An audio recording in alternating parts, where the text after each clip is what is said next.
Hi everyone, welcome back to our YouTube channel. आप जैसे कि देख रहे होंगे डीएमई एमपी की जो वेबसाइट है उस पर नोटिफिकेशंस आना स्टार्ट हो गए हैं और ये बहुत ही गुड न्यूज़ है आप लोगों के लिए, क्योंकि काफ़ी समय से इंतज़ार कर रहे थे आप लोग कि आखिर एमपी की काउंसलिंग कब स्टार्ट होगी। तो अब साइट एक्टिवेट हो चुकी है, अब उस पर रेगुलर नोटिफिकेशंस आपको देखने को मिलेंगे।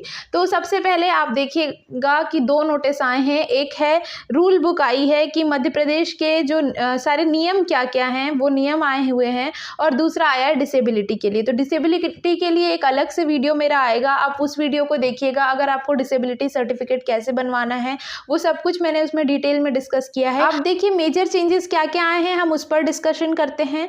तो देखिए ऐसा होता था अब तक कि आपको जो चॉइस फिलिंग करने के बाद कॉलेज अलॉट होते थे, और कॉलेज अलॉट होने के बाद आपने जितनी चॉइस फिलिंग करी है, जो भी आपके रैंक के हिसाब से कॉलेज अवेलेबल है वो आप लोगों को मिल जाया करता था। फॉर एग्जाम्पल आपको मिला Chhindwara institute of medical science.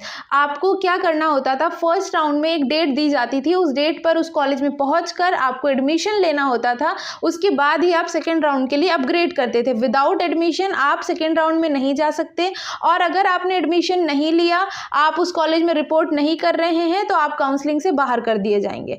तो इस वजह से क्या होता था, बहुत सारे ऐसे स्टूडेंट जिन्हें लैक ऑफ इन्फॉर्मेशन या किसी डॉक्यूमेंट की कमी या कुछ भी प्रॉब्लम की वजह से एडमिशन लेने जब वो जाते थे तो उन्हें एडमिशन नहीं मिलता था, या फिर डॉक्यूमेंट नहीं होने की वजह से वो डेट निकल जाती थी और बच्चा एडमिशन नहीं ले पाता था, और इस तरह से वो पूरी काउंसलिंग से ही बाहर हो जाता था, उस साल की काउंसलिंग से। तो बहुत बड़ा इससे डिसएडवांटेज होता था उन स्टूडेंट को जो कुछ कमियों की वजह से रह जाते थे कॉलेज मिलने के बाद भी। लेकिन अब जो चेंजेस आए हैं उसमें कुछ इस तरह से किया गया है कि आपको फर्स्ट राउंड में जो कॉलेज अलॉट होगा, अगर आप उस कॉलेज में जाना नहीं चाहते हैं तो आप फ्रीली एग्जिट कर सकते हैं और आप डायरेक्ट सेकेंड राउंड में जा सकते हैं।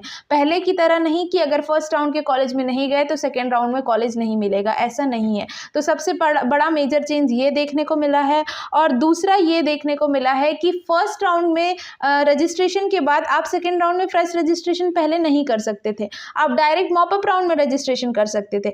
बट अब सेकेंड राउंड में आपको एडिट करने का ऑप्शन आएगा। मतलब फर्स्ट राउंड में अगर आपने नॉर्मल सीट फिल किया है, अगर आप चाहते हैं कि अब आप एनआरआई से सीट कर दें तो आप आपके फॉर्म में एडिटिंग कर सकते हैं। कभी कभी देखा जाता है कि कुछ स्टूडेंट के फॉर्म में कुछ मिस्टेक हो जाती है, जैसे कि कोई स्टूडेंट है एससी कैटेगरी का है, उसने गलती से जनरल कैटेगरी में फॉर्म भर दिया, तो अब उसे फर्स्ट राउंड में कॉलेज नहीं मिलता और वो अपने एडिट नहीं कर पाता है जो भी रजिस्ट्रेशन के वक्त उसने फिल किया।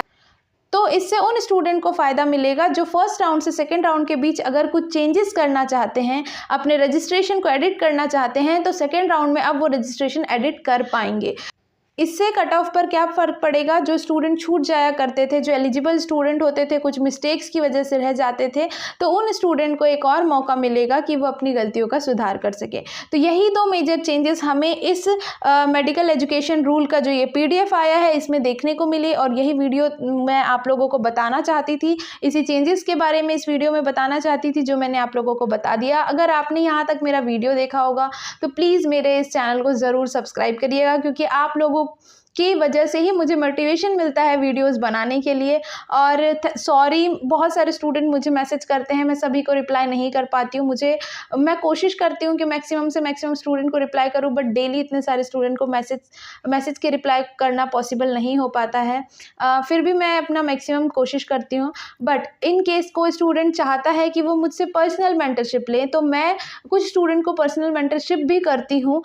वो थोड़ा पेड है, ज़्यादा अमाउंट नहीं है, बहुत ही मिनिमम कॉस्ट है। अगर आप चाहते हैं कि पर्सनल मेंटरशिप ज्वाइन करें, व्हाट्सएप या कॉल के थ्रू मुझसे काउंसलिंग में हेल्प लें, तो आप मुझे टेलीग्राम पर मैसेज कर सकते हैं। डिस्क्रिप्शन बॉक्स पर दिया हुआ है लिंक, आप मैसेज करके वहाँ पर टाइप करिए मेंटरशिप, तो मैं आपको रिप्लाई कर दूँगी।